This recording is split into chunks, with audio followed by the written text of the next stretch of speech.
محمد سيد الكونين والثقلين والفارقين من عرب ومن عجم۔ مسجد نبوی میں بھی دو قبلے آج بھی، یعنی مسجد نبوی میں آج جو قبلہ ہے اس کی اپوزٹ ڈائریکشن میں پہلے نماز ہوتی تھی، اور ایک مرتبہ حضور اکرم صلی اللہ تعالی علیہ وسلم بنو سلمہ کا ایک محلہ تھا، وہاں پر ایک علاقے میں دوپہر کے وقت تشریف لے گئے اور ظہر کی نماز پڑھا رہے تھے۔ ظہر کی نماز فرض نماز کتنی رکعت ہے؟ 4 رکعت ہے۔ نبی پاک صلی اللہ تعالی علیہ وسلم اس طرف منہ کر کے، اگر وہاں پر مدینے میں اگر آپ جائیں گے، بیت المقدس اس طرف ہے تو خانہ کعبہ اس طرف ہے، دونوں اپوزٹ ڈائریکشن میں، بالکل اپوزٹ ہے۔ تو نبی پاک صلی اللہ علیہ وسلم نماز پڑھا رہے تھے، دل میں خیال آیا، حضور کے دل میں خیال آیا کہ ہمارا قبلہ بیت المقدس کی بجائے خانہ کعبہ ہوتا تو اچھا ہوتا۔ یہ کہاں حضور کے دل میں خیال آیا، کسی کا سے ذکر نہیں فرمایا، اور حضور نے دل میں یہ خیال کر کے آسمان کی طرف چہرہ اٹھایا، 1 بار 2 بار نبی پاک صلی اللہ علیہ وسلم اپنا چہرہ آسمان کی طرف اٹھا رہے تھے۔ کس سوچ سے، کس امید سے کہ قبلہ ہمارا بیت المقدس کی بجائے خانہ کعبہ ہوتا۔ میاں ہماری اور آپ کی نماز اور ہے، ہمارے دل میں کسی اور چیز کا خیال آئے تو نماز خراب ہو، لیکن وہ رسول رحمت ہیں، ان کے دل میں خیال آئے تو مولا آیتیں بھیجتا ہے۔ رب تعالیٰ نے جبرائیل امین کو نماز کی حالت میں بھیجا آیت دے کر، اور وہی آیت آج ہم نے تلاوت کی ہے اپنی نماز میں۔ جبرائیل امین آئے، رسول کریم صلی اللہ تعالی علیہ وسلم کو آیتیں سنانے لگے، حالت نماز میں وہی اتر رہی ہے، اور کیا پیغام تھا؟ قد نرا تقلب وجہک فی السماء، اے محبوب ہم آپ کا آسمان کی طرف چہرہ اٹھانا دیکھ رہے ہیں۔ رب تبارک و تعالیٰ فرماتا ہے ہم آپ کا چہرہ اٹھانا دیکھ رہے ہیں۔ فَلَنُوَلِّيَنَّكَ قِبْلَةً تَرْضَاهَا، اے محبوب ہم آپ کو اسی طرف پھیر دیں گے جہاں آپ کی رضا ہوگی، جہاں آپ کی خواہش ہے، جہاں آپ کی مرضی ہے۔ اسی لیے امام اہل سنت فاضل بریلوی رحمۃ اللہ تعالی علیہ فرماتے ہیں خدا کی رضا چاہتے ہیں دو عالم، پوری کائنات کس کی رضا چاہتی ہے؟ اللہ راضی ہو جائے، تم بھی چاہتے ہو، ہم بھی چاہتے، ساری دنیا چاہتی۔ خدا کی رضا چاہتے ہیں دو عالم، خدا چاہتا ہے رضا محمد، لیکن خدا کس کی رضا چاہتا ہے؟ میرا حبیب راضی ہو۔ آیت تو اتر گئی، ہم آپ کو اس طرف پھیر دیں گے جس طرف آپ کی مرضی ہے اے محبوب، لیکن اسی کے فوراً بعد دوسری آیت آئی، فَوَلِّ وَجْهَكَ شَطْرَ الْمَسْجِدِ الْحَرَامِ، دیر کس بات کی اے محبوب، اسی نماز میں اپنا چہرہ اب خانہ کعبہ کی طرف کر لیں، اسی نماز میں، یہ نہیں کہ ابھی ظہر ہو جانے دو عصر کے بعد، نہیں، رسول کی رضا ہے، 2 رکعت ہو چکی، ابھی آپ چہرہ پھیر لیں۔ حضور کی رضا میں کسی بات کی تاخیر مولا نہیں فرماتا، مولا نہیں فرماتا۔ حضور 2 رکعت پڑھا چکے تھے، اسی وقت نبی پاک صلی اللہ علیہ وسلم گھوم گئے اور اپنا چہرہ گھما کر کے خانہ کعبہ کی طرف کر لیا، خانہ کعبہ کی طرف پھر گئے۔ میرے عزیزوں پیچھے صحابہ بھی کھڑے تھے، جو جماعت چل رہی تھی، امام اگر گھوم جائے تو مقتدیوں کا چہرہ اور اس کا چہرہ آمنے سامنے ہو جائے گا۔ اگر آج امام گھوم جائے تو آپ پکڑ کے پھر اس کو سیدھا کر دیں، میاں ادھر کیوں گھوم رہے ہو، اور اگر گھوم گئے تو ہماری نماز خراب ہو۔ لیکن وہ رسول اللہ کے اطاعت شعار صحابہ تھے، سمجھتے تھے شریعت اسی کا نام ہے جس طرف چہرہ رسول ہو جائے۔ ہمیں یہ نہیں پوچھنا ہے کہ ادھر کیوں گھومے یا رسول اللہ، ادھر کیوں گھومے، بلکہ بات یہ ہے وہ جس طرف گھومے وہی شریعت ہے، وہی دین ہے۔ اس کو اقبال نے کیا سچ کہا تھا، بمصطفیٰ رساں خیش کے دی ہم آؤس، اپنے آپ کو رسول کے قدموں تک پہنچا دو، یہی دین ہے، یہی دین ہے۔ اب صحابہ نے کیا کیا، حضور کو جب گھومتا ہوا دیکھا تو صحابہ اکرام چل کر کے حضور کے پیچھے آ گئے، اور ایک روایت میں نبی پاک صلی اللہ علیہ وسلم ان کے درمیان میں سے گزرتے ہوئے آگے کی طرف چلے گئے، اور صحابہ گھوم کر کے حضور کے پیچھے صفیں لگا لیے، جیسے ادھر صفیں تھی اب ادھر صفیں ہو گئی، بیت المقدس کی طرف منہ کر کے، اور 2 رکعت خانہ کعبہ کی طرف منہ کر کے پڑھی گئی۔ ایک ظہر کی نماز وہ آج بھی مسجد موجود ہے مدینے میں جس کو مسجد قبلتین کہتے ہیں، جہاں پر یہ قبلہ بدلنے کا حکم نازل ہوا تھا، جہاں یہ آیتیں اتری تھی وہاں آج مسجد بنائی گئی ہے، اس کا نام مسجد قبلتین ہے، یعنی دو قبلوں والی مسجد، دو قبلوں والی مسجد۔ اور صرف یہ میرے نبی کی خصوصیت ہے، رسول پاک کی خصوصیت ہے کہ آپ کے لقب میں ایک نام آتا امام القبلتین، امام القبلتین مطلب دونوں قبلوں کے امام ہیں میرے آقا۔ پہلے کے انبیاء جتنے بھی آئے ان کا قبلہ بیت المقدس تھا، وہ ایک قبلے کی امامت تو کرتے رہے، لیکن میرے آقا بیت المقدس کے قبلے کی بھی امامت فرمائے اور خانہ کعبہ کے قبلے کی بھی امامت فرمائے، اسی لیے رسول پاک صلی اللہ علیہ وسلم امام القبلتین کہلائے۔ نماز تو ہو گئی، یہاں پر بہت سارے پیغامات ہیں۔ اللہ تعالیٰ فرماتا ہے بعض اس کے بعد ہوا افواہ اڑانا شروع کر دیے مدینے میں کہ یہ کیسی بات ہو گئی کہ پرانا قبلہ ان لوگوں نے بدل لیا، پرانی چیز بدلی۔ یہودی تھے مدینے میں، عیسائی تھے، وہ سب جانتے تھے کہ قبلہ بیت المقدس ہے۔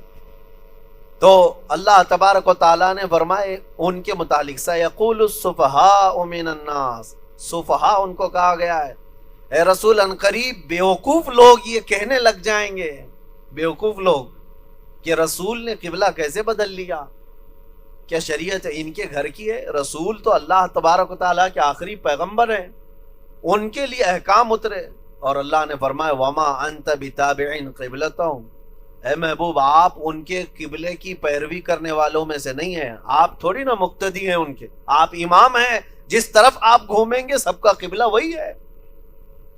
حضور پاک صلی اللہ تعالیٰ علیہ وسلم کی افضلیت اور فضیلت یہاں پر بیان کی گئی پہلے صفحے میں، اور پھر اب دیکھیں صحابہ کی اطاعت شعاری کیا تھی۔ اللہ اکبر، انہوں نے یہ پوچھا بھی نہیں نماز میں کہ ادھر سے حضور ادھر کیوں ہوئے، خود رسول پاک صلی اللہ علیہ وسلم نے نماز کے بعد فرمایا اے مسلمانوں مبارک ہو، اب اللہ تعالیٰ نے ہماری پسند کا قبلہ خانہ کعبہ کر دیا، اور قیامت تک کے مسلمانوں کے لیے اب قبلہ خانہ کعبہ ہوگا۔ حضور نے یہ پیغام دیا، بشارت دی۔ اب سنیے صحابہ کرام رضوان اللہ تعالی علیہ مجمعین کتنا فوری عمل کرنے والے، جس کو کہتے ہیں کوئک طریقے سے، فوراً حضور کا فرمان ہے ادھر عمل کی، وہ یہ سوچتے بھی نہیں۔ شراب بھی جب حرام ہوئی تھی جس کے ہاتھ میں پیالے تھے وہیں سے چھوڑ دیا تھا انہوں نے، کوئی اگر ہونٹوں تک لگایا تھا اور فرمان رسول سنائی دے دیا کہ آج سے شراب حرام ہے، وہیں سے انہوں نے پھینک دیا، 50 سال پرانی شراب پھینک دیا۔ مدینے کی پوری نالیاں جو ہے گٹر شراب سے بھر گئی تھی، سب نے توڑ دیے تھے۔ وہ فرمان رسول پر اتنی تیزی سے عمل کرتے تھے کہ چوں چرا نہیں، کیوں اور کیا وجہ بھی نہیں پوچھتے۔ اب میں آپ کو جو بات بتا رہا ہوں اور تعجب کی ہے، یہ وہ صحابہ تھے جنہوں نے حضور کو گھومتے ہوئے تو دیکھا تھا، حضور کے پیچھے نماز پڑھے۔ اب ان کی ظہر تو ہو گئی، واپس جا رہے تھے مدینہ طیبہ کی طرف، بیچ راستے میں کچھ صحابہ اور بھی کہیں جماعت سے نماز پڑھ رہے تھے، تو حضور کے پیچھے پڑے ہوئے جو صحابہ تھے وہ گزر رہے تھے، انہوں نے دیکھا کہ ایک جماعت یہاں نماز پڑھ رہی ہے اور ان کا قبلہ بیت المقدس کی طرف ہے، ان کو تو پتہ نہیں ہے، لیکن ان کو پتہ ہے کہ رسول اللہ کے پیچھے یہ نماز پڑھ کر کیا ہے۔ تو گزرتے گزرتے نماز کی حالت میں وہ جو صحابہ تھے، پیچھے سے ایک صحابی نے پکار کر کہا اے مسلمانوں، اللہ کے رسول کی مرضی کے لیے اللہ نے قبلہ بدل دیا، اب بیت المقدس نہیں خانہ کعبہ قبلہ ہے۔ پیچھے سے آواز دے رہے ایک صحابی اور سارے صحابہ گھوم کر خانہ کعبہ کی طرف ہو گئے۔ کیوں؟ ان کے کانوں میں بات یہ پڑی کہ رسول اللہ نے فرمایا۔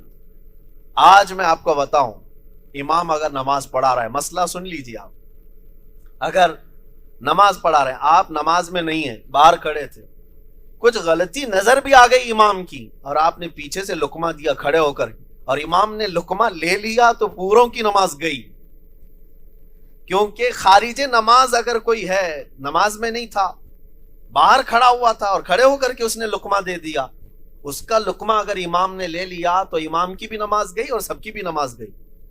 ہاں، نماز کے اندر جو موجود ہے وہ اگر لقمہ دیتا ہے تو امام اگر اس کا لقمہ لیا تو نماز صحیح ہے، درست ہے۔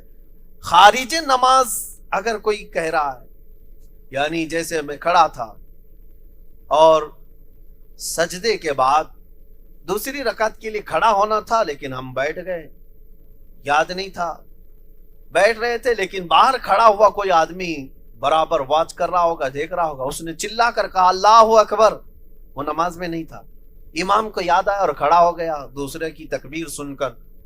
تو یہ باہر والے کی تکبیر کا لقمہ لے کر اگر امام کھڑا ہوا تو اس کی نماز باطل، ختم ہو گئی، اور جو پیچھے تھے بیچارے ان کی بھی نماز گئی، امام کی گئی تو سب مقتدیوں کی گئی۔ یہ مسئلہ میں اس لیے بتا رہا ہوں کہ یہ ہمارا اور آپ کا معاملہ ہے، لیکن مدینے میں وہ صحابہ جو خانہ کعبہ کی بجائے بیت المقدس کی طرف منہ کر کے پڑھ رہے تھے، لیکن پیچھے سے کھڑے ہو کر کے ایک صحابی نے جو نماز میں نہیں تھے، انہوں نے پکار کر کہا ہے مسلمانوں قبلہ بدل گیا ہے، بیت المقدس نہیں خانہ کعبہ ہے۔ نماز کی حالت میں غیر نمازی جو خارج نماز، اس کا لقمہ یہ صحابہ نے لیا اور نماز کی حالت میں پھر گئے، لیکن کسی کی نماز خراب نہیں ہوئی، کسی کی نماز نہیں ٹوٹی۔ کیوں؟ اس لیے کہ وہ صحابہ فرمان رسول پر عمل کر رہے تھے۔ جب رسول پاک کی اطاعت میں ہے تو وہ عبادت میں ہے۔ یہاں تک کہ ایک آیت ہے 9ویں پارے میں، آپ جب تلاوت ہوگی تو بتاتا ہوں، حضور پاک صلی اللہ تعالی علیہ وسلم ایک صحابی کا نام لے کر پکار رہے تھے، فلاں بن فلاں کہاں ہے؟ وہ نماز میں تھے، وہ نماز میں تھے۔ حضور نے 2 مرتبہ پکارا تو وہ نماز اپنی کمپلیٹ کر کے پھر آئے حضور کے پاس۔ مسئلہ سنیے آپ، جب وہ آئے تو حضور پاک صلی اللہ علیہ وسلم نے پوچھا میں نے تمہیں پکارا، آواز دی، تم کہاں تھے؟ تو انہوں نے کہا یا رسول اللہ نماز پڑھ رہا تھا۔ کہا تمہیں اللہ کا فرمان یاد نہیں؟ یا ایھا الذین آمنوا استجیبوا للہ وللرسول اذا دعاکم، اے ایمان والو جب اللہ اور اس کے رسول بلائیں فوراً حاضر ہو جاؤ۔ صحابی نے پوچھا یا رسول اللہ نماز کی حالت میں بھی، یعنی نماز پڑھ رہا ہوں اس وقت بھی اگر آپ بلائیں تب بھی؟ تو سنو مسئلہ، حضور نے فرمایا ہاں، اگر نماز کی حالت میں 1 رکعت ہوئی تھی، حضور نے بلایا، تم وہیں چھوڑ کر کے آ گئے نماز، نبی پاک صلی اللہ علیہ وسلم کی بارگاہ میں حاضر ہوئے، حضور نے تمہیں کام کے لیے بازار بھیجا، سامان لائے، کسی کو پہنچانے کے لیے کہا، پہنچایا، راستے میں لوگوں سے بات چیت کیا، ملاقات کیا، گھر گئے، واپس آئے، فرمایا گیا جہاں 1 رکعت چھوٹی تھی اس کے آگے سے کنٹینیو کرے، اس لیے کہ ابھی بھی وہ نماز میں ہی ہے، ابھی بھی وہ عبادت میں ہے۔ کیوں؟ اس کی نماز باطل نہیں ہوئی، جتنی دیر وہ باہر گیا تھا وہ اپنی مرضی سے نہیں، وہ مرضی رسول سے گیا تھا۔ پتہ یہ چلا، اسی کو امام اہل سنت فاضل بریلوی کی بات یاد آتی ہے، ان کے عشق کا جواب سنو۔ انہوں نے فرمایا ہے کہ ثابت ہوا کہ جملہ فرائض فروع ہیں۔ فروع کا مطلب سمجھتے ہیں؟ ایک اصل ہے ایک فرع، ایک اصل ہے ایک فرع ہے۔ اصل جیسے عشاء کی 4 رکعت فرض نماز، یہ کیا ہے؟ اصل ہے۔ اس کے علاوہ جو وتر کو چھوڑ دیں، نفل جو چیزیں، ان کو فرع کہیں گے۔ ایک اصل ہے ایک فرع ہے۔ باپ اصل ہے، بیٹا فرع ہے۔ ماں اصل ہے، بیٹا فرع ہے۔ اصل اور فرع، فرع کی جمع فروع۔ اور اعلیٰ حضرت فرماتے ہیں جتنے فرض ہیں، جتنے بھی فرض ہیں، جان بچانا بھی فرض ہے، نماز پڑھنا بھی فرض، 5 وقت کی نماز کیا ہے؟ فرض۔ یہ سارے فرض جب حضور کی بارگاہ کی بات آ جائے، اعلیٰ حضرت فرماتے ثابت ہوا جملہ فرائض فروع ہیں، اصل الاصول بندگی استاجور کی ہے۔ پہلی چیز حضور کی اطاعت، بعد میں سارے فرائض۔ اور یہ صدیق اکبر نے بھی ثابت کر کے دکھایا، حیدر کرار نے بھی ثابت کر دکھایا۔ آپ کو پتا ہے جب غار میں حضرت ابوبکر صدیق کو سانپ کاٹ رہا تھا اور حضور ان کے زانوں پر سر رکھ کر سو رہے تھے، حضرت ابوبکر صدیق نے پیر ہٹایا؟ واقعہ تفصیل سے آپ کو معلوم ہوگا، نہیں ہٹایا، زہر چڑھ گیا، اور وہ خطرناک سانپ کا زہر جان جا سکتی تھی، لیکن انہوں نے اپنی جان وار دی۔ جان جاتی ہے تو جائے، لیکن محبوب کی نیند میں خلل نہ آئے، انہوں نے جان وار دی۔ اور ایک واقعہ وہ بھی ہے مولا علی کرم اللہ وجہہ الکریم کا، ان کی عصر کی نماز نہیں ہوئی تھی اور حضور ان کے بھی زانوں پر سر رکھ کر سو رہے تھے، سورج ڈوب گیا، کیا حضرت علی کو نماز کی فکر نہیں تھی؟ عصر کی نماز وہ بھی 5 نمازوں میں افضل نماز، اس کو صلاۃ الوسطیٰ کہا گیا، بیچ والی نماز، وہ بھی نماز عصر جو سب سے اعلیٰ خطر کی ہے۔ حیدر کرار عصر کی نماز جا رہی ہے، چھوڑ دیا، کیوں؟ یہ بھی فرض ہے۔ اور صدیق اکبر نے جان چھوڑ دی، وہ بھی فرض ہے۔ جان بچانا بھی فرض ہے، جان بچانا بھی فرض ہے، نماز پڑھنا بھی فرض ہے۔ لیکن یہ دونوں خلفائے راشدین میں سے صحابہ، اجلہ صحابہ ہیں، انہوں نے یہ فرض چھوڑ دیے، کیوں؟ صرف اطاعت رسول پر، رسول کی اطاعت پر۔ اور اعلیٰ حضرت فرماتے ہیں صدیق بلکہ جان، صدیق غار میں بلکہ جان ان پہ دے چکے، حفظ جان تو جان فروز غرر کی ہے، مولا علی نے واری تیری نیند پر نماز، وہ بھی نماز عصر جو سب سے اعلیٰ خطر کی ہے۔ اور پھر اعلیٰ حضرت فرماتے ہیں یا رسول اللہ تو نے انہیں جان اور انہیں پھیر دی نماز۔ نہ حضرت ابو بکر کی جان گئی، نہ حضرت علی کی نماز گئی۔ گئی کیا؟ ان کے لیے سورج پلٹایا اور ان کے لیے لعاب پاک لگا کر جان واپس کر دی۔ صدیق اکبر کی جان بھی بچی، حیدر کرار کی نماز بھی بچی۔ اعلیٰ حضرت فرماتے یا رسول اللہ تو نے انہیں جان اور انہیں پھیر دی نماز، پر وہ تو کر چکے جو کرنی بشر کی ہے۔ ثابت ہوا کہ جملہ فرائض فرو ہے، اصل الاصول بندگی استاجور کی ہے۔ صحابہ نے یہ ثابت کر دکھایا ہے، پہلی شرط ہے نبی پاک کی اطاعت۔ تو قبلہ بدلنے میں یہ حکمت تھی کہ کتنے حضور کی پیروی میں رہیں گے اور کتنے چوں چرا کریں گے۔ عزیزان گرامی اوقات، اسی سورہ میں، سورہ بقرہ میں کئی احکامات آئے۔ دوسرے ہی پارے کی شروعات تھی جہاں اللہ تعالیٰ نے فرمایا وَلَا تَقُولُوا لِمَنْ يُقْتَلُ فِي سَبِيلِ اللَّهِ أَمْوَاتٌ۔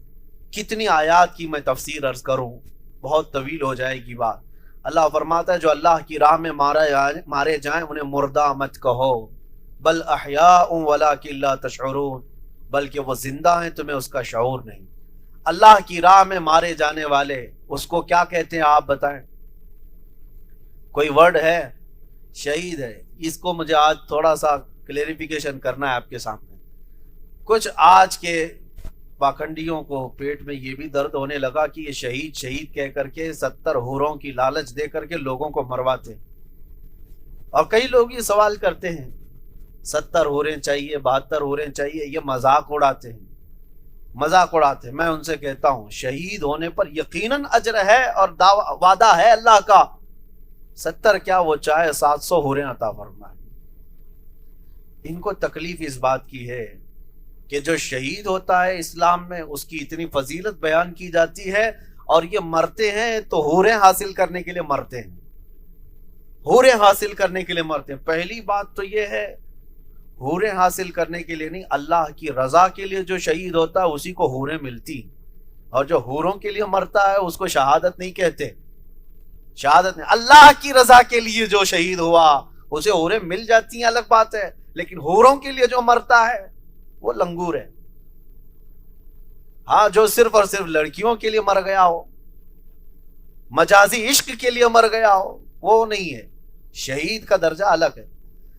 اب ایک میں آپ کو بات بتا دوں، ان کو یقین بھی نہیں ہوتا اور کئی طرح کے اعتراضات بھی کرتے ہیں کہ یہ حوروں کا بیان کہاں سے آ گیا آپ کے اندر۔ حالانکہ کل بھی میں نے بتایا تھا نہ چھیڑو داستاں ورنہ ادھر ادھر کی بات نکل جائے گی، نہ تم صدمے ہمیں دیتے نہ ہم فریاد یوں کرتے، نہ کھلتے راز سربستہ نہ یوں رسوائیاں ہوتی۔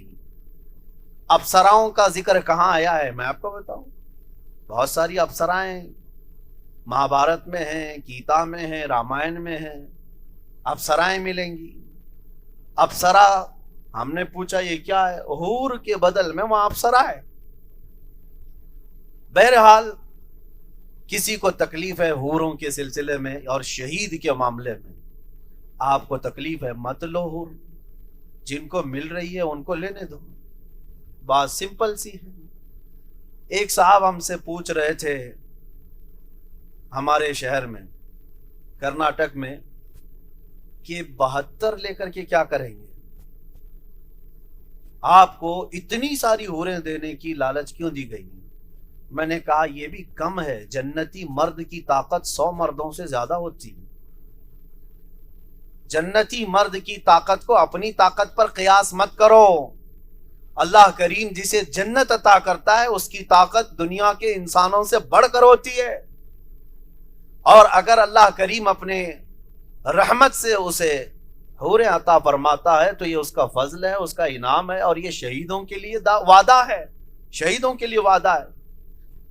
میرے عزیزو، اس طرح کی بہت ساری باتیں آج پھیلائی جا رہی ہیں اور اس کا مذاق اڑایا جا رہا ہے، شہادت کا مذاق اڑایا جاتا ہے، جنت میں جانے کے بعد حوریں ملنے کا مذاق اڑایا جاتا ہے، جبکہ یہ ہمارے دین کے حصوں میں سے ہے۔ یہی بات اگر کوئی دوسرے دھرم کے متعلق کہے تو وہ آتنکوادی ہے، وہ بھڑکاؤ ہے، ہاں وہ پرووک کرتا ہے۔ باقی ہمارے دین پر جتنے اعتراضات کرتے رہے وہ بھی ٹی وی میں بیٹھ کر کے ڈیبیٹ کرتے ہوئے علل اعلان بنیاد اسلام، شاعر اسلام پر حملے ہوتے رہتے ہیں۔ بہرحال کسی کے آتنکوادی کہنے یا ٹیررسٹ کہنے یا کسی کے سچا کہنے کی ہمیں سرٹیفکیٹ کی ضرورت نہیں، ہمارا ضمیر پاک ہے، ہم اللہ کے لیے جیتے ہیں اور اللہ کے لیے مریں گے انشاءاللہ۔ قرآن پاک کی ایک آیت اور میں آپ کو بتاؤں، ان الصفا والمروہ من شعائر اللہ، اللہ فرماتا ہے بے شک صفا اور مروہ اللہ کی نشانیوں میں سے، دو پہاڑیاں ہیں یہ مکہ میں، اور اللہ فرما رہا ہے یہ اللہ کی نشانیاں ہیں۔ وجہ کیا ہے؟ پہاڑی نشانی کیوں بن گئی؟ اچھا نشانی ہے تو کیا ہوا؟ نشانی کیا ہے؟ قرآن میں دوسری جگہ اللہ فرماتا ہے وَمَن يُعَظِّمْ شَعَائِرَ اللَّهِ فَإِنَّهَا مِن تَقْوَى الْقُلُوبِ، جو اللہ کی نشانیوں کی تعظیم کرتا ہے اللہ اسے دل کا تقوی عطا کرتا ہے، اور بڑا اجر ہے اس کے لیے جو نشانیوں کی تعظیم کرتا ہے۔ نشانیاں توجہ چاہتا ہوں میں، پہاڑی ہے، پتھر کی ہے، نشانی بن گئی، کیوں؟ اس لیے کہ اللہ کے نبی کی ماں سیدہ ہاجرہ یہ دو پہاڑیوں کے بیچ میں دوڑ لگائی تھی، کس کے لیے؟ اپنے بیٹے اسماعیل علیہ السلام کی پیاس بجھانے کے لیے۔ واقعہ معلوم ہے، ان کے بیٹے اسماعیل علیہ السلام 6 ماہ کے تھے، چھوٹے تھے، خانہ کعبہ کے قریب صحن میں ان کو لٹایا، اور پیاس کی شدت تھی تو پانی تلاش کرنے کے لیے ماں ہاجرہ کبھی صفا پہاڑی پر جاتی اور کبھی وہاں سے دوڑتی ہوئی مروہ پہ جاتی، تقریباً دونوں کے بیچ میں آدھا کلومیٹر کا فاصلہ ہوگا، اور پھر وہاں اوپر چڑھ کر کے دیکھتی کہیں پانی دکھ رہا ہے، پھر وہاں نہیں دکھتا تو ادھر آتی، ادھر نہیں دکھتا تو ادھر جاتی۔ 7 چکر انہوں نے لگائے، صفا مروہ کے 7 چکر لگائے۔ جب وہ مروہ پر پہنچی 7ویں مرتبہ تھک گئی تھی، وہاں سے اپنے بیٹے کو دیکھنے لگی تو ان کی ایڑیوں کے نیچے سے پانی نکل رہا تھا، جس کو زمزم کہا گیا، آج پوری دنیا پیتی، وہ بھی حضرت ہاجرہ کی زبان سے نکلے ہوئے الفاظ تھے۔ وہ دوڑتی ہوئی آئی اور پانی کو باندھ کر کے روک دیا، مٹی گارے اور تھوڑا سے پتھر لگا کر۔ ان کی زبان عبرانی تھی، ہیبرو زبان، اس میں زم کا مطلب ہے ٹھہر جا ٹھہر جا۔ پانی اتنی تیزی سے بہ رہا تھا کہ پورا فلو اس کا پورے مکہ میں بہ جاتا، بلکہ میرے آقا فرماتے ہیں اگر ہاجرہ سیدہ ہاجرہ نہ کہتی زم تو یہ پانی پوری دنیا میں پھیل جاتا، اور آج بھی پھیلا ہوا ہے، کروڑوں لیٹر پانی وہاں سے نکلتا ہے، اور ہر حاجی پیتا بھی ہے، لے کر کے جاتا بھی ہے، لیکن اس کنویں میں آج تک کمی کبھی نہیں ہوئی۔ کنواں ہی ہے، سمندر نہیں، کنواں ہے، اور اس میں لیبارٹری میں آج چیک کروا کر کے نتیجے بھی حاصل کیے گئے ہیں کہ فلی غذا جو مرد کے لیے، ایک انسان کے لیے چاہیے، وہ سارے وٹامن صرف پانی زمزم میں موجود ہے۔ غذائیت بھی ہے، غذا کس کو کہتے ہیں؟ جس سے پیٹ بھر جائے، مزید کسی چیز کی ضرورت نہ پیش آئے، وہ ساری غذائیت سے بھرپور وٹامنز اس کے اندر موجود ہیں زمزم کے اندر۔ بہرحال بات الگ نہ جائے، سیدہ ہاجرہ کے دوڑ لگانے سے یہ دونوں پہاڑیاں کیا بن گئیں؟ نشانیاں، اللہ کی نشانیاں، اور حکم کیا؟ اللہ کی نشانیوں کی تعظیم کرنا چاہیے۔ اب سوچو میرے عزیزو، اللہ کے نبی نہیں دوڑ لگائے، اللہ کے نبی کی ماں، عورت تو نبی نہیں ہے، عورت نبی نہیں ولی ہو سکتی ہے، وہ ایک نبی کی بیوی تھی اور ایک نبی کی ماں تھی، اتنی بات تو ہے۔ سیدہ ہاجرہ حضرت ابراہیم علیہ السلام کی بیوی ہے، حضرت اسماعیل علیہ السلام کی ماں ہے، لیکن وہ نبی ہیں کیا؟ نبی نہیں۔ تو ایک ولیہ زوجہ نبی، ام نبی دوڑ لگائے تو وہ پہاڑیاں نشانی بن سکتی ہیں، تو جس جگہ میرے آقا نے خود قدم رکھا وہ کتنی بڑی نشانی ہے۔ جو رسول پاک صلی اللہ تعالی علیہ وسلم کے جسم سے ریلیٹڈ کوئی چیز مل جائے، حضور کا منہ مبارک کیا یہ اللہ کی نشانیوں میں سے نہیں ہو سکتا؟ ہم تعظیم کرتے ہیں تو کچھ لوگوں کے پیٹ میں درد ہوتا ہے، یہ بریلویوں کا بنایا ہوا ہے۔ میرے عزیزو، قرآن کہتا ہے اللہ کی نشانیاں، پہاڑی پتھر نشانیاں بن سکتی ہیں، وہ بھی ایک ولیہ کے دوڑنے کی وجہ سے۔ اور یہ بات بھی میں آپ کو بتا دوں، اللہ نے نشانی بنا کر رکھ دیا، قیامت تک آنے والے حاجی اب دوڑتے رہیں گے۔ میاں آپ کیوں دوڑ رہے ہیں؟ ابھی آپ عمرہ بھی کریں گے تب بھی دوڑیں گے، حج کریں گے تب بھی دوڑیں گے، صحیح میں دوڑنا ہی۔ وہ نبی کی ماں سیدہ ہاجرہ، وہ تو پانی کے لیے دوڑ رہی تھی، تم تو پانی پی پی کے دوڑتے ہو، زمزم قریب میں رکھا رہتا ہے، ہر دوڑ پہ گلاس اٹھاؤ اور پیو اور پھر دوڑو۔ اب دوڑنے کی حکمت تو سمجھ میں نہیں آتی، کیوں؟ اب تمہیں حکمت سمجھنے کی ضرورت بھی نہیں، اس لیے کہ اب تم پانی کے لیے نہیں دوڑ رہے ہو۔ یہی تمہیں میں بتانا چاہتا ہوں، اب جو بھی حاجی یا معتمر دوڑ رہا ہے وہ پانی کے لیے نہیں، بلکہ اللہ کی ایک ولیہ کی سنت ادا کرنے کی ہے۔ ہمارے بزرگوں کے طریقوں کو زندہ رکھنا یہی ہمارا دین ہے، یہ ہمارا دین ہے۔ اور اگر کوئی بزرگوں کی نشانیاں چن چن کر کے مٹانا چاہتا ہے تو میرے عزیزو یہ خائب و خاسر ہونے والا بندہ ہے۔ جس طرح کہ آج سعودی حکومت نے وہاں سے نشانیاں مٹا ڈالی، نبی پاک صلی اللہ تعالی علیہ وسلم سے متعلق بہت ساری چیزیں انہوں نے ختم کر دی، اور یہودیوں سے ریلیٹڈ چیزیں اب وہ ہیریٹیج بن گئی، تاریخی بن گئی۔ اب آپ وہ اس کو ٹورسٹ پلیس بنا رہے ہیں سعودی کو، تو مدائن صالح اولا جو پرانے انبیاء اکرام کے شہر تھے اس کو بنا کر کے لوگوں کو اٹریکٹ کرنے کی کوشش کر رہے ہیں کہ آؤ، لیکن وہ بھی اس لیے کہ ویزے کے پیسے آئیں گے۔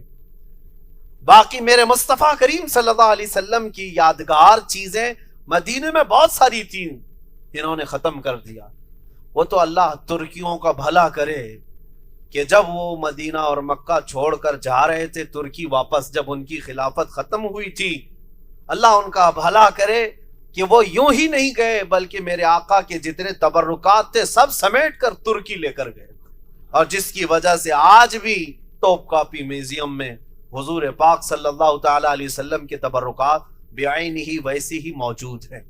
یہاں تک کہ حضور پاک صلی اللہ تعالی علیہ وسلم کے منہ مبارک سے لے کر جسم مبارک سے لگا ہوا جبہ مبارک، حضور پاک کا عمامہ، حضور پاک کا عصا، حضور پاک کی کٹوری، یہ ساری چیزیں 1400 سال سے جو آج تک صحابہ تابعین اولیاء نے جو سنبھالا تھا، یہ فخر اور اعزاز اللہ نے ترکیوں کو عطا فرمایا۔ ترکیوں کے پاس آج سب سے بڑی دولت ہے، میرے مصطفیٰ کی نشانیاں موجود ہیں۔ جہاں میرے آقا آرام فرما رہے ہیں ان کے ہاں آج حکومت تو نجدیوں کی ہے، انہوں نے کوئی چیز رکھی نہیں، بلکہ ان ظالموں کا حال تو یہ، چند سالوں پہلے ایک مفتی نے فتویٰ دیا تھا وہیں کے عرب کے، کہتا ہے اگر انتشار اور فتنے کا ڈر نہ ہوتا تو میں یہ گنبد خضرا کو اڑانے کا فتویٰ دیتا۔ گنبد بنانا جائز نہیں ان کے نزدیک، کہتا یہ سب ترکیوں کا بنائے ہوئی بدعت ہے، اگر فتنہ اور انتشار کا خوف نہ ہوتا تو میں اس کو اڑا دیتا۔ ان کے دل پتھر سے زیادہ سخت ہے۔ میرے عزیزو، گنبد کس لیے بنایا جاتا ہے؟ کبھی کبھار یہ بھی تو سوچو، کسی چیز کی عظمت ظاہر کرنے کے لیے مسجد کے اوپر مینار بناتے، حرم کعبہ کے آس پاس جو مسجد حرم ہے، کیا حضور کے زمانے میں ایسی مسجد تھی؟ وہ مسجد نبوی ایسی تھی؟ اتنے بلند و بالا جو مینار بنائے گئے، کیوں مینار بنانے کا رواج پیدا ہوا؟ مینار بنانے کا مقصد یہ نہیں ہوتا کہ یہ کوئی ایک ڈیزائن ہے، بلکہ صرف اور صرف یہ اونچے مینار عظمت بیان کرنے کے لیے، علو شان بیان کرنے کے لیے بنائے جاتے ہیں۔ اسی طرح گنبد بھی ہمارے اور آپ کے لیے تھوڑی نا گنبد ہر گھر پہ بنایا جائے گا، گنبد وہی بنایا جاتا ہے جو عظمت والی ذات آرام کر رہی ہے، ان کی شان بتانے کے لیے، اور ان کو حضور پاک کی عظمت و شان سے کچھ لینا دینا نہیں۔ گنبد سے بھی نفرت، مینار سے بھی نفرت، بلکہ حقیقی بات یہ ہے کہ حضور سے جب عداوت ہو جائے تو وہ اسلام سے نکل چکا ہے، وہ اسلام سے خارج ہو چکا ہے۔ اللہ تبارک و تعالی ہمیں عاشقان رسول کی جماعت میں رکھے اور انہی کی اقتداء میں ہمیں موت عطا فرمائے۔ الحمدللہ ہمیں اس بات کا فخر ہوتا ہے کہ اللہ کریم کا یہ بڑا احسان ہے کہ اس نے ہندوستان میں بھی رکھا تو بریلی والے عاشق اہل سنت، عاشق صادق کی اقتدا میں ہمیں رکھا ہے. جس امام نے ہمیں گھڑی گھڑی اگر کوئی چیز سکھایا ہے تو جس کو ہم آج کہتے ہیں جھوم کر کے، ڈال دی قلب میں عظمت مصطفیٰ. یہی اعلیٰ حضرت کا ترہ امتیاز ہے، ڈال دی قلب میں عظمت مصطفیٰ. سیدی اعلیٰ حضرت پہ لاکھوں سلام. اللہ کی نشانیاں کیا ہیں؟ جب پہاڑ اور پتھر نشانیاں ہیں تو میرے آقا کا ہر قدم بھی نشانی، حضور کے ہر عضو ہر بال مبارک نشانی. اور ایک جگہ وہاں پر ہے وَاتَّخِذُوا مِن مَّقَامِ إِبْرَاهِيمَ مُصَلًّى، یہ بھی قرآن میں پاک کی آیت ہے. اللہ فرماتا ہے مقام ابراہیم کو اپنی نماز کی جگہ بناؤ. سارے حاجی طواف کریں گے خانہ کعبہ کا، 7 چکر ہونے کے بعد جو مقام ابراہیم ہے اس کے قریب 2 رکعت نماز پڑھنا ہے. حج والے بھی عمرہ والے بھی طواف کے بعد 2 رکعت ضرور پڑھتے ہیں جا کر. اور یہ اللہ کا حکم ہے. مجھے بتاؤ کیوں؟ خانہ کعبہ کے پاس نہیں، مقام ابراہیم. اور مقام ابراہیم ہے کیا؟ جھانک کر کے دیکھو، اس کے اندر ایک پتھر ہے اور اس کے اوپر 2 پیروں کے نشان ہیں. وہ کس کے؟ حضرت ابراہیم علیہ السلام. اس پتھر کی تاریخ میں بتایا گیا کہ اس پر کھڑے ہو کر کے آپ نے خانہ کعبہ بنایا تھا ابراہیم علیہ السلام. وہ پتھر ویسی ہی آج ہزاروں سال سے محفوظ ہے. کیا اتنی بات ہے؟ کیا اتنی بات کہ اس پر کھڑے ہو کر کے کعبہ بنایا تو وہ پتھر اتنا افضل کہ وہاں 2 رکعت پڑھنے کا حکم خود اللہ فرما رہا ہے. یہ ظالم ہمیں کہتے ہیں قبر پجوا، یہ قبروں کو پوجتے ہیں، شرک کرتے ہیں، نعوذ باللہ. میں ان سے پوچھتا ہوں مقام ابراہیم کے پاس ہے کیا وہاں پر جو سجدہ کرنے کا حکم دیا ہے؟ ہم تو قبروں کے سجدے کرنے کے قائل نہیں، ہرگز نہیں. میں ذمہ داری کے ساتھ کہتا ہوں کسی بھی قبر کے پاس، اولیاء اکرام کی ہوں، انبیاء اکرام کی ہوں، قبر کو سجدہ کرنا ہرگز جائز نہیں ہے. اللہ کے علاوہ کسی کے لیے سجدہ نہیں ہے، یہاں تک کہ خود رسول اللہ کے لیے سجدہ جائز نہیں. یہ ہماری شریعت ہے، ہم کھل کر کے بیان کرتے ہیں اس چیز.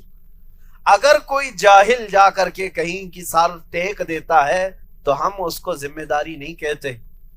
جہالت میں بہت سارے لوگ شراب پی رہے ہیں، اس کا مطلب یہ نہیں کہ اسلام میں شراب جائز ہو گئی. ان کے عمل دلیل نہیں ہے. اب میں آپ کو بتا رہا ہوں مقام ابراہیم کے پاس 2 رکعت نماز کیوں؟ مفسرین فرماتے ہیں یہ پتھر صرف اتنا ہی نہیں کہ اس پر کھڑے ہو کر کے کعبہ بنایا گیا، بلکہ اس پتھر کی ایک تاریخ اور بھی ہے. وہ یہ ہے ہو کر کے ابراہیم علیہ السلام نے ایک دعا کی تھی. وہ دعا بھی ہے قرآن میں، ربنا وبعث فیہم رسولا منہم یتلو علیہم آیاتی وَيُعَلِّمُهُمُ الْكِتَابَ وَالْحِكْمَةَ وَيُزَكِّيهِمْ. اے ہمارے رب، یہ کس کی دعا ہے؟ حضرت ابراہیم علیہ السلام. توجہ چاہتا ہوں، اس پتھر پر کھڑے ہو کر کے دعا کیا، اے ہمارے رب.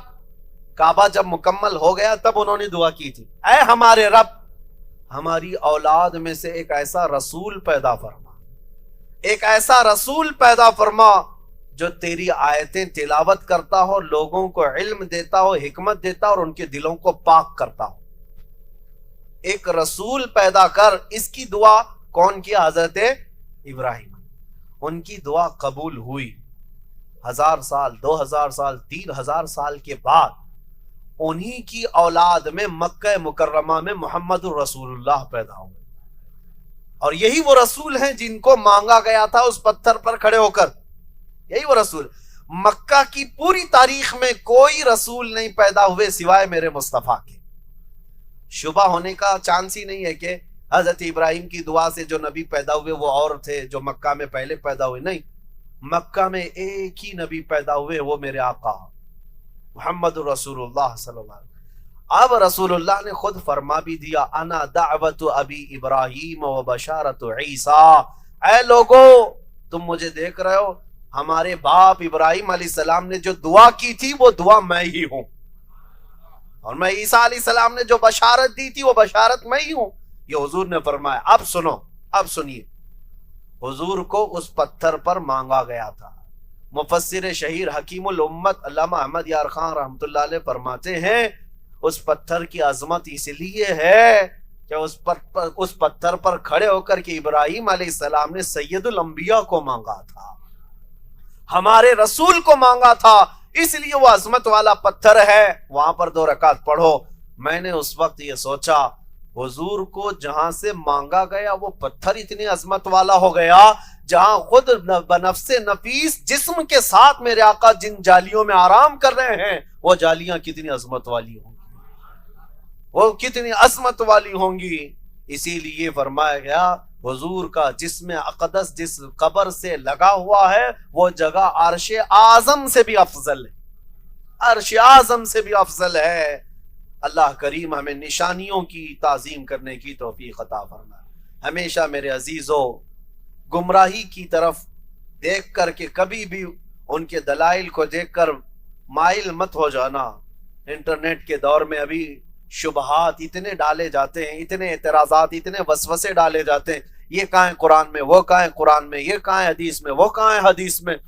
عام سا بندہ بیچارہ سٹ پٹا جاتا ہے، سوچتا ہے ہاں ہو سکتا ہے ہمارے بڑوں نے، ہمارے مولویوں نے ہمیں غلط بتا رکھا ہو، اور یہ جو آج جھولا چھاپ انٹرنیٹ پہ بیٹھے یہی سارا دین سکھا رہے ہیں، دین سب انہی کے پاس ہے۔ عام نوجوان ابھی کالج کے بچے گمراہ ہو جاتے ہیں، اکثر یہ سوچ حدیث کا ریفرنس دے دیا تو اس کا مطلب ہے سمجھتے من و انصار، بالکل پکی بات ہے، ریفرنس دے رہا ہے حدیث نمبر 2049۔ ابھی بھی آپ ظاہر سی بات ہے میں بھی کچھ کہہ دوں آپ کے سامنے، آپ کو تو ماننا ہی ہے نا۔ ایسا میرے ساتھ ہوا، ایک صاحب آئے بہت بحث کرنے کے لیے، وہ القاب کے اوپر بحث کر رہے تھے۔ آپ تو غوث اعظم کہتے ہیں، اعلیٰ حضرت کہتے ہیں، اعظم اللہ کا نام ہے، یہ اعظم صرف اللہ ہی ہو سکتا ہے، آپ غوث کو اعظم بنا کر کے پیش کرتے ہیں، اعلیٰ بھی بنا کر کے حضرت کو کہتے ہیں، اعلیٰ بھی اللہ ہے۔ اب ان لوگوں کو کیا جواب دیا جائے؟ وہ صاحب بہت اپنی جماعت کے مشہور آدمی اور ہمارے سامنے بیٹھے، ہمارے کمرے میں آئے ہوئے تھے، میرے ڈیسک پر کتابیں بھی بہت ساری رکھی ہوئی تھی، کتابوں سے جواب تو نہیں دینا چاہیے تھا انہیں۔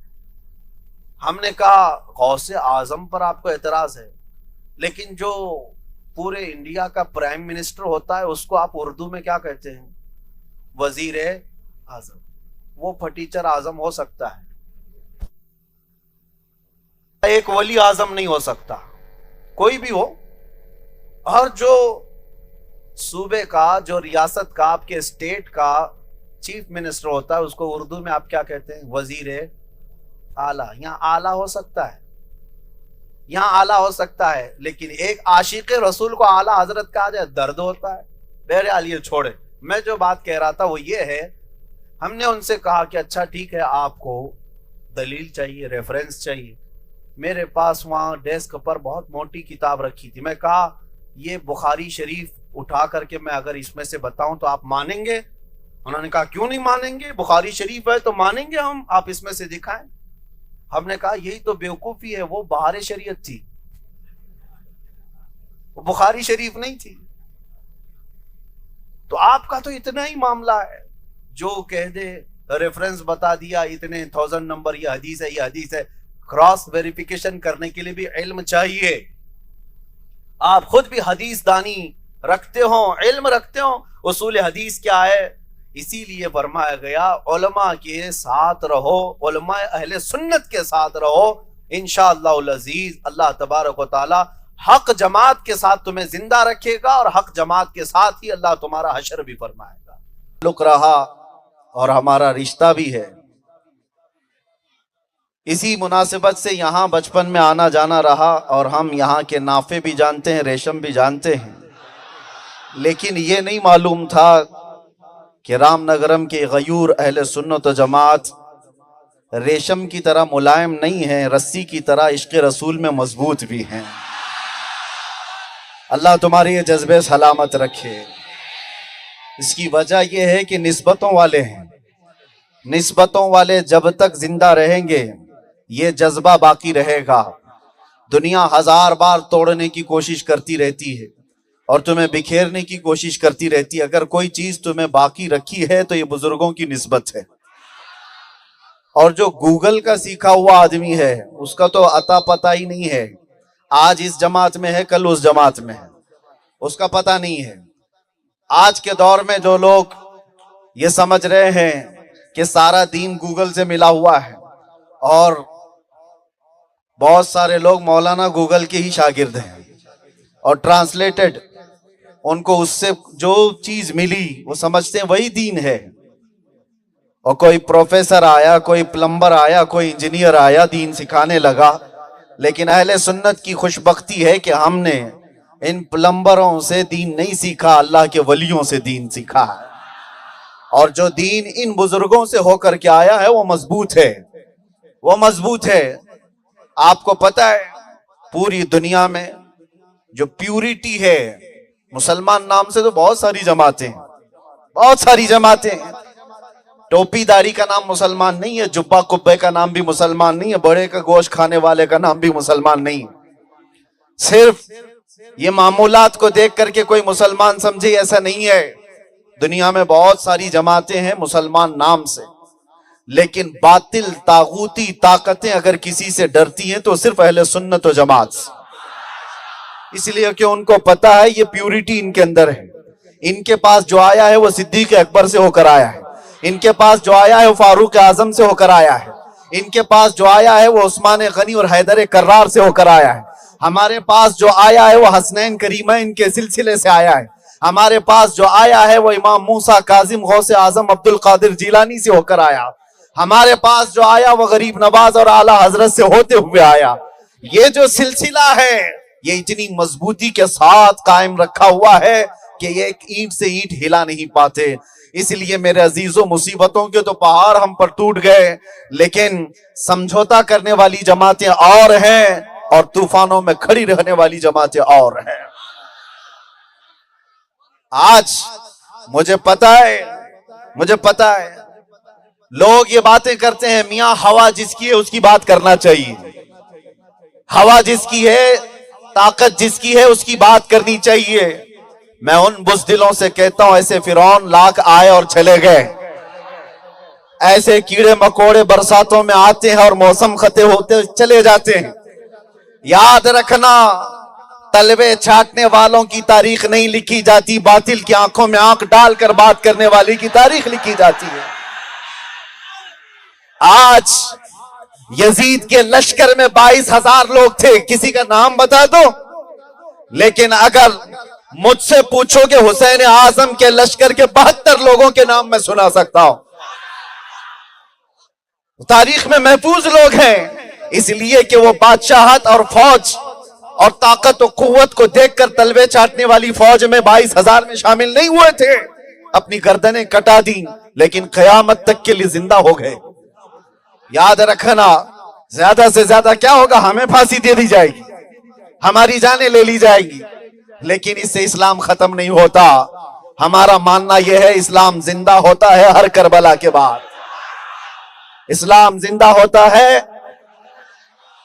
میرے عزیزوں توجہ, آپ کو ایک بات میں بتا دوں, دین جو ہمارے پاس آیا ہے وہ اولیاء کاملین کی نسبتوں سے آیا ہے. آج جو فتنوں کا دور ہے, انٹرنیٹ کے اس پھیلائے ہوئے جال میں لوگ گمراہ ہو رہے ہیں, اور ایسے گمراہ ہو رہے ہیں کہ دین میں نئی نئی چیزیں لے کر کے آ گئے, اسلام میں نئی نئی چیزیں لے کر کے آنے لگ گئے. یاد رکھنا ہمارا جو تعلق ہے مذہب اہل سنت و جماعت, جس کو دنیا صوفیت سے تعبیر کرتی, آج بھی آپ دیکھنا, ایک بات میں بتاؤں, اشارے سے بھی اگر سمجھا دوں تو لوگوں کو ابھی مرچی لگے گی. مجھے پتا ہے 20-25 سال تک پورا انٹرنیشنل طاقتیں مل کر کے جس کو آتنکواد گھوشت کرتے رہے, جس کو ٹیررسٹ گھوشت کرتے رہے. جانتے ہیں آپ, پوری دنیا امریکہ نیٹو فوجیں لے کر جس ملک سے لڑتی رہی, آج بھی ان کا نام آتنکوادیوں میں شامل کیا جاتا ہے, آج بھی ان کو ٹیررسٹ کہا جاتا ہے. لیکن وہاں کا ایک بندہ آتا ہے ہندوستان, مہمان بنا کر کے لایا جاتا ہے. مجھے اس سے کوئی غرض نہیں ہے, حکومت کے ڈپلومیٹک معاملات ہوتے ٹھیک ہے ایک کنٹری کے دوسرے کنٹری سے, لیکن توجہ, وہ مہمان اگر کسی مدرسے میں گیا تو کہاں چلا گیا, کہاں گیا؟ وہ بریلی تو نہیں آیا، وہ اجمیر تو نہیں آیا، وہ نظام الدین کے دربار میں تو نہیں آیا۔ یہ میں بتانا چاہتا ہوں اے دنیا والوں، جس کو تم آتنکواد اور دہشت گرد اور ٹیررسٹ کہتے ہو اور پوری دنیا کہتی ہو، ایسے لوگوں کا اولیاء کاملین سے کوئی تعلق ہی نہیں، صوفیاء کرام سے ان کا کوئی واسطہ ہی نہیں۔ اور یقیناً اہل سنت و جماعت اس پیوریٹی کا نام ہے، اس خالص جماعت کا نام ہے جس پر رسول کریم صلی اللہ تعالی علیہ وسلم چھوڑ کر کے گئے تھے۔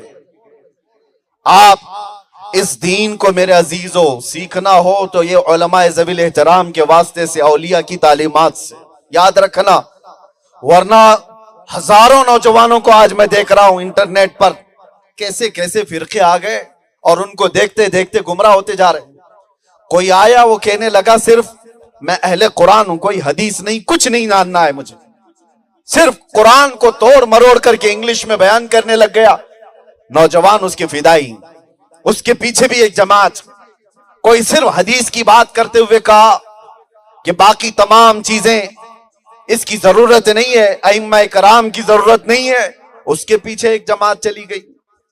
لوگ ایسے ایسے آنے لگ گئے، خلفائے ثلاثہ کو گالیاں دینے والے لوگ، سیدنا ابو بکر صدیق، سیدنا عمر فاروق، سیدنا عثمان غنی کو گالیاں دینے والے لوگ، ان کے پیچھے بھی کچھ لوگ آج شامل ہونے لگے۔ اس انٹرنیٹ کے دور میں لوگ کس کے پیچھے چلے گئے؟ یاد رکھنا، شیطان بھی آ کر کے اعلان کر دے آج تو اس کے پیچھے بھی چند لوگ چلے جائیں گے، لیکن تم اس جماعت کو جاتے ہوئے دیکھ کر متاثر نہیں ہونا، ہمیشہ یہ دیکھنا کہ میرا دین جو ہے وہ اولیاء سے چل کر کے مجھے ملا ہوا، مجھے غوث پاک اور غریب نواز کا آستانہ جس میں نہیں ملتا، میں اس چیز کو نہیں مانتا۔ مجھے جو صدیق اکبر سے لے کر کے نیچے تک صحابہ کرام کی تعلیمات سے دین پہنچا ہے، وہ اگر نہیں ملتا، کوئی شارٹ کٹ جانے کی بات کرتا ہے تو میں ایسے دین کو نہیں مانتا۔ یہیں پر گمراہی کے اس دور میں آپ کو میں یہ بھی بتاؤں گا، اگلا جو فتنہ آنے والا ہے، یاد رکھنا مسلمانوں، بھولے بھالے ہیں سنی، اکثر جانتے نہیں ہیں، جوش و جذبے میں بے قرار ہو جاتے ہیں۔ ان کو جب ایموشنل بلیک میل کرنے والے لوگ آتے ہیں، شیطان جبے کبے پہن کر کے آ جاتا ہے تو یہ اس کے پیچھے چل جاتے ہیں۔ ایک فتنہ اور زبردست طریقے سے ہماری جماعتوں میں داخل ہونے والا ہے، وہ طریقت کے نام پر، تصوف کے نام پر، صوفیہ کے نام پر، جعلی صوفیہ ہوں گے۔ وہ اصلی صوفی اور اصلی ولی کون ہے؟ پیرن شاہ ولی کے دربار میں بیٹھے ہو، بڑی ذمہ داری کے ساتھ کہہ رہا ہوں، ابھی حضرت مولانا علامہ اصغر علی صاحب بتا رہے تھے، جب بھی ان کے پاس کوئی آیا وہ سجدے میں گر گئے، سجدے میں گر کر بارگاہ الہی سے مانگ رہے، اور آنے والے کو یہ نہیں کہا آجا سب کچھ میں ہی دے دیتا ہوں، آجا سارا میرے ہی حلقے میں موجود ہے۔ اللہ کا ولی ایسا نہیں کرتا، اللہ کا ولی وہ ہوتا ہے جو بھٹکے ہوئے کو پکڑ کر اللہ تک پہنچا دیتا ہے۔ وہ آتے ہی ہیں بندوں کو راہ راست پر لا کر اللہ تک پہنچانے کے لیے۔ اپنا گرویدہ جو بناتا ہے وہ نفس پرست آدمی ہے، اپنے لیے جو سر جھکواتا ہے وہ جہنمیوں میں سے ہے۔ میرے آقا صلی اللہ علیہ وسلم نے فرمایا ہے، حضور پاک صلی اللہ علیہ وسلم نے فرمایا، اللہ کا ولی وہ ہوتا ہے جو بندوں کی جیب پر نظر نہیں رکھتا، ان کے دل پر نظر رکھتا ہے، اور ان کے میل کچیل کو اپنی نظروں سے دور کر کے اللہ تبارک و تعالیٰ تک ملا دیتا ہے۔ اب ہمیں ضرورت ہے ان نسبتوں کی، کیوں جانتے ہو آپ؟ ایک مسئلہ بتاتا ہوں شریعت کا، مولانا جلال الدین رومی رحمۃ اللہ علیہ نے بہت پیارے انداز میں سمجھایا ہے، بہت اچھے انداز میں سمجھایا۔ فرماتے ہیں کہ فقہ کا مسئلہ ہے، ہر چیز کو پاک کرنے کا ایک طریقہ بتایا گیا ہے۔ کپڑے پر اگر نجاست لگ گئی، کون سی نجاست ہے، بڑی نجاست، چھوٹی نجاست، سب کے پاک کرنے کا طریقہ ہے۔ کپڑے کو 3 بار دھو اور نچوڑ دو، کپڑا پاک ہو جائے۔ کبھی آپ کے برتن میں نجاست لگ گئی تو اس کو پاک کرنے کا طریقہ ہے۔ کنویں میں نجاست گر گئی تو کتنے ڈول پانی نکالیں تو کنواں پاک ہوگا؟ بالٹی میں گر گئی ہے تو اس کو کیسے پاک کریں؟ ہر چیز کو پاک کرنے کا طریقہ اسلام میں بتایا گیا ہے. توجہ، ہر چیز کو پاک کرنے کا. آپ پوچھو مفتیان اکرام سے، آپ کہیں میرے پائجامہ گندا ہو گیا ہے، اس کو پاک کرنے کا طریقہ وہ بتا دیں گے. ٹوپی کو نجاست لگی، اس کے پاک کرنے کا طریقہ ہے. سر میں لگ گئی یہ نجاست، اس کو پاک کرنے کا طریقہ ہے. اسی طرح سے اگر زمین پر نجاست لگ گئی، زمین پر، تو اس کو کیسے پاک کریں گے؟ کھلا میدان ہے، گوبر گر گیا ہے، نجاست گر گئی ہے، اس کو کیسے پاک کریں؟ فقہ کا مسئلہ ہے. توجہ، فرمایا گیا کہ تیز بارش ہو جائے، نمبر 1 تیز بارش ہو جائے اور اس کے بعد وہ نجاست بہہ جائے گی، پھر تیز دھوپ لگے تب زمین پاک ہو گئی. مسئلہ سمجھ میں آیا؟ تیز بارش ہو جائے یا تیز پانی ڈال دیا جائے، بہہ گئی نجاست، اس کے بعد تیز دھوپ لگے اس کو، زمین کو، تو زمین پاک ہو گئی. یہ تو فقہ کے مسئلے ہیں. جو طریقت کی بات کرتے ہیں، آؤ میں انہیں بتاتا ہوں طریقت کیا ہے. میرے عزیزوں، چھلے پہننے کا نام، چوٹیاں رکھنے کا نام طریقت نہیں ہے. گھر میں بیٹھ کر کے ڈھول بجانے کا نام طریقت نہیں ہے. مصطفیٰ کی شریعت کو چھوڑنے کا نام طریقت نہیں ہے. بخدا خدا کا یہی ہے در، نہیں اور کوئی مفر مکر. جو یہاں سے ہو، جو وہاں سے ہو، یہی آ کے ہو، جو یہاں نہیں تو وہاں نہیں. حضور کو چھوڑ کر کے اگر کوئی کہتا ہے میں ایک طریقت کا راستہ بتاتا ہوں، وہ دنیا کا بڑا دجال ہے، جھوٹا آدمی ہے. نبی پاک صلی اللہ علیہ وسلم کی سنت کو چھوڑ کر، حضور کی طریقے کو چھوڑ کر کوئی ولی ہو ہی نہیں سکتا. آپ مانتے ہیں کسی کو اللہ کا ولی نہیں ہو سکتا؟ اب سنو، میں نے فقہ کا مسئلہ بتا دیا، زمین پاک کرنے کا طریقہ بتا دیا. زمین پاک کرنے کا طریقہ، توجہ، تیز بارش ہو جائے اور اس پر دھوپ تیز لگے تو زمین پاک ہو گئی. اب سنو، طریقت کے بڑے بادشاہ مولانا جلال الدین رومی رحمت اللہ علیہ فرماتے ہیں یہ تو زمین پاک کرنے کا طریقہ ہے، لیکن کوئی اگر ہم سے آ کر کے پوچھے دل کو اگر نجاست لگ گئی تو کیسے پاک کرے؟ دل پہ اگر نجاست لگ گئی تو مولانا فرماتے ہیں ہو سکتا ہے تو پوچھے گا دل پہ کیسے نجاست لگے گی؟ پیشاب پخانا تو یہ باہر کی چیز ہے.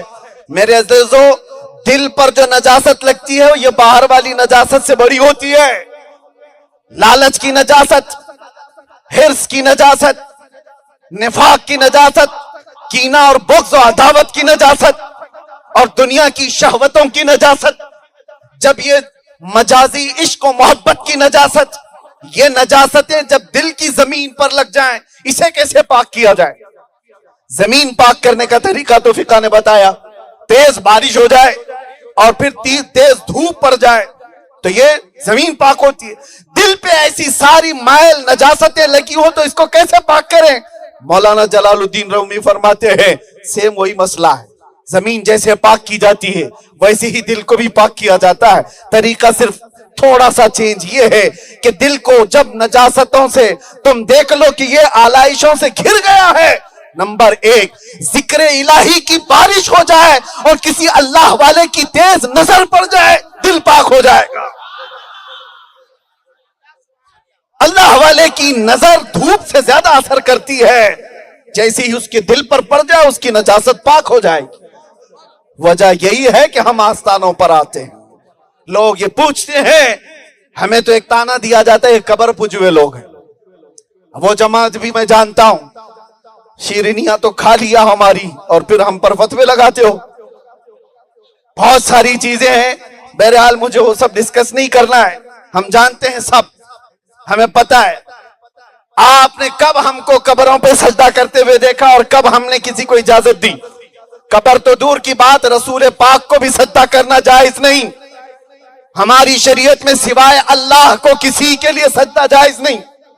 سجدہ تو دور کی بات، رکوع بھی جائز نہیں، کسی کے لیے نہیں. یہ میرے آقا صلی اللہ علیہ وسلم کی حدیث ہے، میرے آقا کا فرمان ہے. اگر اللہ کے علاوہ کسی کو سجدہ جائز ہوتا تو میرے نبی خود اپنے صحابہ سے اپنے لیے سجدہ کرواتے، کیونکہ حضور سے بڑا دنیا میں اللہ کے بعد کوئی نہیں. سجدہ اگر جائز ہوتا تو حضور کے لیے ہوتا. ہمیں تم تانا دیتے ہو کہ سجدے کرنے والی جماعت ہے یہ, قبر پوجنے والی جماعت ہے. تم نے صرف یہ دیکھا, اسی لیے اعلیٰ حضرت نے فرمایا تھا سر سوئے روزہ جھکا پھر تجھ کو کیا, دل تھا ساجد نچ دیا پھر تجھ کو کیا. ہمارا دل جھکا ہوا تھا, تو نے تو سر دیکھا ہے. ہم ان آستانوں پر سجدے نہیں کرتے. کیوں آتے ہیں وہ میں نے بتا دیا. یہاں کیوں آتے ہیں وہ میں بتا دوں آپ کو. لوگ کہتے ہیں یہ بریلویوں کا, سنیوں کا, لڈوؤں کا بنایا ہوا طریقہ ہے. جو بھی تم بولو, کچھ بھی بولو, لیکن یہ قرآن کا بتایا ہوا قانون ہے. تیسرا پارہ سورہ آل عمران. بیت المقدس کے متولی سیدنا زکریا علیہ السلام اللہ کے نبی, 90 سال کی عمر ہو گئی ہے, اولاد نہیں ہوئی. اتنا ذہن میں رکھ لینا. اسی زمانے میں ایک اور بڑی بات ہوئی تھی. ایک شوہر اور بیوی, عمران اور حنا, ان کے بھی اولاد نہیں تھی. حنا منت کرتی اللہ سے کہ اللہ تو مجھے کوئی اولاد دے دے تو میں بیت المقدس کی خدمت میں وقف کر دوں گی, مجھے اگر کوئی بیٹا دے دے. اللہ نے ان کی منت کو سن لی, ان کی دعا کو سن لی, اور وہ حاملہ ہوئی. بڑی عمر کی خاتون تھی. بیٹا نہیں ہوا, بیٹی پیدا ہوئی. بیٹی کا نام مریم رکھا گیا. یہ ذکر پورا قرآن پاک میں. وَإِذْ قَالَتِ امْرَأَةُ عِمْرَانَ رَبِّ إِنِّي نَذَرْتُ لَكَ مَا فِي بَطْنِي مُحَرَّرًا فَتَقَبَّلْهَا مِنِّي إِنَّكَ أَنْتَ السَّمِيعُ الْعَلِيمُ فَلَمَّا وَضَعَتْهَا قَالَتْ رَبِّ إِنِّي وَضَعْتُهَا أُنْثَىٰ وَاللَّهُ أَعْلَمُ بِمَا وَضَعَتْ وَلَيْسَ الذَّكَرُ كَالْأُنْثَىٰ وَإِنِّي سَمَّيْتُهَا مَرْيَمَ وَإِنِّي